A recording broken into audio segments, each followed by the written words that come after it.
Can I just welcome up Corrado Clini, who is the Director General of the Italian Ministry of Environment, and he will introduce Irene Pechet. Please welcome our guests. Good afternoon, everybody. In Syracuse, Italy hosted the meeting of the environmental ministers of the G8 group, the most developed countries in the world. And in Syracuse, we signed an agreement with World Bank for promoting Connect for Climate. And so Connect for Climate is a project of the Ministry for the Environment of Italy together with World Bank and Global Environmental Facility. And I am proud because Connect for Climate is one of the most effective programs we have today in the world for promoting the public awareness on climate change and also for networking all the groups, NGOs, but also companies, big, small, medium companies. We have until now 180 groups, companies, NGOs, and so they are joining Connect for Climate. Why I believe that Connect for Climate is one of the most effective initiatives on climate change? Because from one side we have the report of IPCC. The report underlines that we have to work now for addressing climate change. We cannot lose time because climate change is working. We are very close to a situation could be not manageable. The scientists say, okay, you have to work. You have to reduce the emissions of carbon dioxide, emission of greenhouse gases. Very soon you have to start, you have to go fast. You have to invest in the adaptation to climate change. On the other side, the governments, the countries like Italy, we are facing a very difficult situation because the global economic crisis, the economic crisis in Europe is affecting our way of life, is affecting our welfare. And the governments, European governments, but not all European governments, more or less all the governments of the developed countries, are working in order to keep the historical trend and the historical situation. One of the side effects of the crisis is the conservation of the brown economy. The economy based on the traditional industrial production, based on the use of fossil fuels, starting from coal. And so one of the first effects of the crisis is in some way the freezing of the investments and of the policies for the promotion of the innovation, for the development of new technologies and new solutions. So we say we want to reduce the emissions, we want to reduce the carbon dioxide emissions, we want to change the energy portfolio, but at the same time, for keeping the economical situation, we are supporting the old way. We are supporting the brown economy. Second, the countries of the emerging economies say that they have the right to grow. They say you cannot ask China, India, and the other emerging economies to stop the economic growth because of the protection of the environment. And they are right, because they have the right to grow.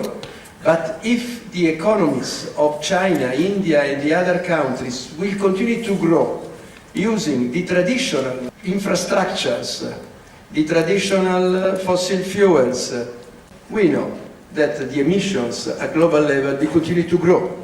Today, China is the most emitter in the world. 1 billion people in China is asking to meet a quality of life comparable with the quality of life of the European countries. And they are right. And so, how to address the reduction of carbon dioxide emissions if we, from one side, the developed countries will continue to increase the use of fossil fuels, and if, on the other side, the growth of the economies will be supported by fossil fuels? We have just one option, and the option is to increase energy efficiency everywhere, to reduce the use of fossil fuels, replacing fossil fuels with innovative technologies, with the use of renewables, with the use of all the fuels and technologies able to reduce the carbon intensity of the economy. But to do this, we have to decide to invest in such technologies, in the innovation. We have to decide, for example, that China, India, and the other emerging economies should be helped in using the innovative technologies. And so the challenge is very difficult. In this context, Connect for Climate is very important, because Connect for Climate is working in order to build from the bottom the awareness and the demand of change. We have to press the government, we have to press the companies in order to understand they cannot continue to work in the way they are following now. And now, at the end, I ask Irene to take the floor. Good afternoon. First of all, thanks to Lucia for inviting me. It's a pleasure, a real pleasure, and Corrado for a nice presentation. Just an honor to be here. I work as a project leader for Cruciani, which is a fashion company in Italy. Cruciani and Cruciani C are part of Arnaldo Caprai Group, which was founded in 1955 by Arnaldo Caprai, who is our president. And Cruciani, as a company, as a fashion company, opened in 1992. Cruciani C, instead, is a young brand founded by Luca Caprai, Arnaldo Caprai's son. And it was just 2 years ago, because of our success with these bracelets that maybe you could know or maybe not. We are pretty famous, more in Italy than maybe here, but in any case we are pretty famous. So over the year, Arnaldo Caprai, the head of our company, collected lace, and everything was related to textile art and textile world.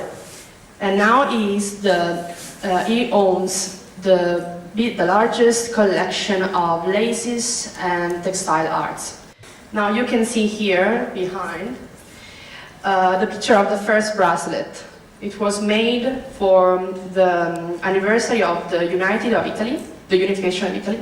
And just 2 years ago, in 2011, Luca, his son, inspired by his father, developed this first bracelet, which is the first leaf clover bracelet. And it was an amazing phenomenon, an incredible thing, because we have sold till today more than 12 million bracelets all around the world. The best words to explain our brand is young, fresh, and affordable, because our bracelets are pretty cheap. And with this luxury pop brand, we succeeded to open about 70 mono-brands stores all around the world. They have become must-have items, fashionable accessories. You might have seen our bracelet on famous birds such as Beyoncé, such as Paris Hilton, Vito Fontis, Bar Raffaelli. And also, we want to be close to our followers, to our fans, so we have a big social media community. So Ao Cruciani Rose Green, our bracelet, it is made of polyester, so it can be recycled, and also the materials, some of the materials that we use in the manufacturing process can be recycled too. The packaging, the paper, and also the supplier who makes the packaging are certified by FSC.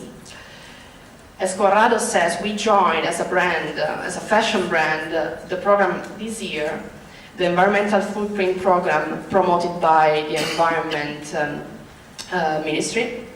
And also we made a nice thing. It is, I'm very proud of it, because in order to help WWF Oasis, we created a special edition bracelet for WWF. So we sold only in Italy more than 20,000 bracelets to help them. C4C engages the global community in climate change. How does Cruciani fits in it? So we imagine a bracelet which we want to be a part of the movement itself, and this bracelet can be the symbol of the movement.